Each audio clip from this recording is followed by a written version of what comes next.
Batam adalah salah satu lokomotif pertumbuhan ekonomi di Indonesia dan menjadi rumah bagi berbagai jenis industri nasional maupun multinasional. Berbagai kebijakan fiskal seperti free trade zone dan infrastruktur terbaik disediakan untuk mendukung dan menarik investasi. Salah satu infrastruktur yang penting adalah ketersediaan sumber daya manusia yang mumpuni, dan karena itulah Politeknik Negeri Batam hadir. Poli Batam sejak tahun 2000 adalah untuk memastikan talenta-talenta dari Batam dan Kepulauan Riau dapat memenuhi kebutuhan industri. Untuk terus meningkatkan daya saing Batam, Poli Batam selalu berinovasi dalam peningkatan layanan pembelajaran, penelitian, terapan, dan pengabdian kepada masyarakat. Terbukti, inovasi yang dilakukan mampu membentuk sumber daya manusia industri yang tangguh dan utuh untuk terus meningkatkan daya saing Batam, yang pada akhirnya peningkatan daya saing Batam akan berkontribusi melepaskan Indonesia dari jebakan negara berpendapatan menengah. Di tengah triple disruption yang sedang terjadi, yaitu disrupsi teknologi, demografi, dan pandemi, Poli Batam dituntut untuk terus berinovasi agar lulusannya semakin relevan dengan kebutuhan industri.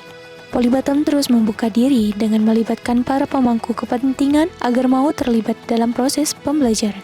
Untuk itu, Poli Batam terus berinovasi di berbagai layanan melalui 3 program utama, yaitu Indah, Intim dengan Dunia Usaha, Lila, Lincah di Pembelajaran, dan Rahmi, Ramah Melayani. Pada upaya intim dengan dunia usaha, Politeknik Negeri Batam mengundang industri untuk mendirikan outlet-outletnya di dalam kampus. Misalnya, Mitra Industri PT Sumitomo membawa problemnya ke kampus. Klatek Bimetal melakukan kampus-based internship. Tidak hanya itu, Poli Batam juga membawa kampusnya ke dalam kawasan industri. Misalnya, melalui PIS Creative Lab di Nongsa Digital Park dan kelas industri di Batamindo Industrial Park. Interaksi dengan industri yang intens ini menjadikan orientasi ke industri lebih nyata, sehingga link dan supermatch dengan industri terwujud karena program studi dibentuk lebih didasarkan pada kebutuhan industri dibandingkan bidang keilmuan. Pada upaya untuk lincah di pembelajaran, berbagai terobosan agar lincah menyongsong kecepatan perubahan teknologi. Pertama, bagi mahasiswa tingkat akhir, seluruh pembelajaran dilaksanakan dengan bentuk pembelajaran magang selama setahun. Ini memungkinkan banyak mahasiswa direkrut oleh industri tempat magang jauh sebelum wisuda. Kedua, pembelajaran didorong agar menggunakan metode project atau product atau problem-based learning. Tercatat ada 1.123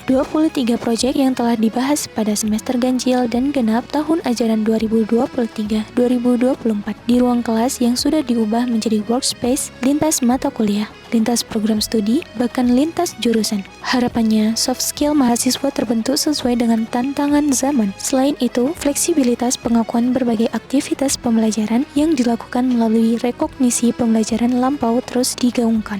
Pada upaya untuk terus ramah dalam melayani, Poli Batam terus berupaya mengintegrasikan seluruh layanan melalui sistem informasi yang didukung penuh dengan berbagai kanal layanan digital. Selain itu, layanan di Poli Batam sudah gender inklusif melalui tersedianya berbagai fasilitas untuk mahasiswa dan tamu disabilitas, daycare, dan ruang laktasi. Untuk mendukung inovasi-inovasi layanan tersebut, integritas telah menjadi ruh yang terkandung di dalam nilai-nilai organisasi yang terangkum dalam Double Action, yang terdiri dari Agile and Adaptive, Collaborative and Customer-Centric, Trustworthy dan Team-Based, Integrity dan Inovatif, Open dan Organik, serta Nurture dan Nationalism.